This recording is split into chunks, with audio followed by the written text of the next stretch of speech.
Bien, hoy vamos a hacer un repaso muy breve de lo que hemos visto de células. Si ustedes recuerdan, las células son las unidades estructurales, funcionales y de origen de todo ser vivo, es decir, que todo ser vivo está compuesto por células, que todo ser vivo, cada una de las células de cada uno de los seres vivos va a cumplir las funciones básicas, es decir, reproducción, respiración, ¿sí? Y que toda célula proviene de otra célula.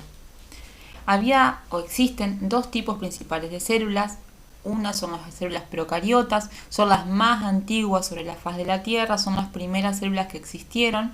Luego están las células eucariotas, que son más jóvenes, y la diferencia que radica entre ellas dos es que una posee un núcleo definido, ¿sí?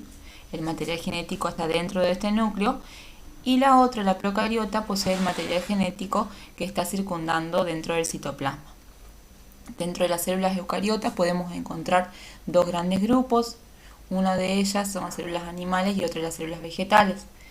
Las células animales, como su nombre lo dice, forman parte de todos los animales y están constituidas por diferentes partes, al igual que las vegetales, pero la diferencia entre ambas, o la diferencia principal, ¿sí?, es que las células vegetales tienen una gran vacuola, que si vemos la diferencia con una célula animal es mucho más pequeña, tiene una gran vacuola que almacena grandes cantidades de agua, poseen unas estructuras que van a servir para que la célula vegetal pueda fabricar su propio alimento, que esta estructura son los cloroplastos, que no la posee la célula animal, porque ustedes recuerdan, las plantas son autótrofos, que quiere decir que fabrican su propio alimento, y los animales son heterótrofos, es decir, que consumen alimento de afuera.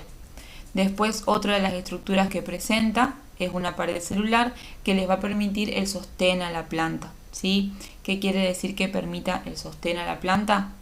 Va a darle la estructura que nosotros les vemos a las plantas. Si no tuvieran esta pared celular, las plantas serían una masa amorfa de células. A nosotros, los animales, lo que nos mantiene con la estructura es el sistema óseo. Las células, si ustedes recuerdan, se unen para formar tejidos, ¿sí? Los tejidos son un conjunto de células especializadas y que van a cumplir una determinada función. Hay diferentes tipos de células, están las epiteliales, las musculares, las sexuales como el espermatozoide o el óvulo, están también las neuronas, ¿sí? Las células óseas y los glóbulos rojos. Estas células se van a unir y van a formar ciertos tejidos. Por ejemplo, las células estas más alargadas son las células musculares y van a conformar el tejido muscular que va a permitir el movimiento del cuerpo, ¿sí? Las células por lo general son alargadas y son en algunos casos multinucleadas. Y hay tres tipos diferentes de células. Está el músculo liso, que recubre todos los órganos huecos de nuestro cuerpo, así sea los intestinos, ¿sí? Algunos vasos sanguíneos, todos los órganos huecos del cuerpo los recubre el tejido muscular liso. El esquelético se ancla a los huesos para permitir los movimientos, y el cardíaco se encuentra únicamente en el corazón. Después tenemos el tejido epitelial, que está formado por células epiteliales, que son estas de por aquí, que estas células van a recubrir todos los órganos, van a secretar sustancias y los van a proteger. Por ejemplo, ejemplos de tejido epitelial sería la piel, que nos protege, es el órgano más grande que tenemos en nuestro cuerpo y nos protege, y por ejemplo las mucosas, que van secretando moco, que nos van a permitir proteger todo, por ejemplo, las vías aéreas.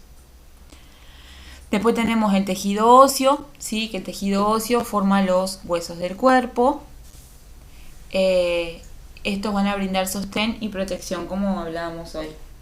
Como les estaba comentando, ¿sí? Nuestro tejido esquelético o nuestros huesos son los que nos mantienen a nosotros con nuestra postura. Después, por otro lado, tenemos el tejido conectivo, que se encarga de unir las células y los diferentes órganos del cuerpo. Por ejemplo, el tejido cartilaginoso, que se va a encargar de unir hueso con hueso, evitando que los huesos se friccionen entre sí y se rompan. Después tenemos por otro lado el tejido sanguíneo, que se encarga de transportar gases, y las células que lo componen son los glóbulos rojos que vemos por aquí. se encarga de transportar gases que obtenemos del sistema respiratorio y los nutrientes que obtenemos del sistema digestivo. Y por último, otro tipo de tejido es el tejido nervioso, que se encarga de transmitir el impulso nervioso para poder relacionarnos con el medio. Nosotros vemos, escuchamos, nos movemos, podemos sacar la mano cuando nos quemamos gracias al tejido nervioso. Gracias a estas células que están acá, ¿sí?, que se llaman neuronas. Esto sería lo de tejidos y espero que les sirva. Cualquier cosa me consultan.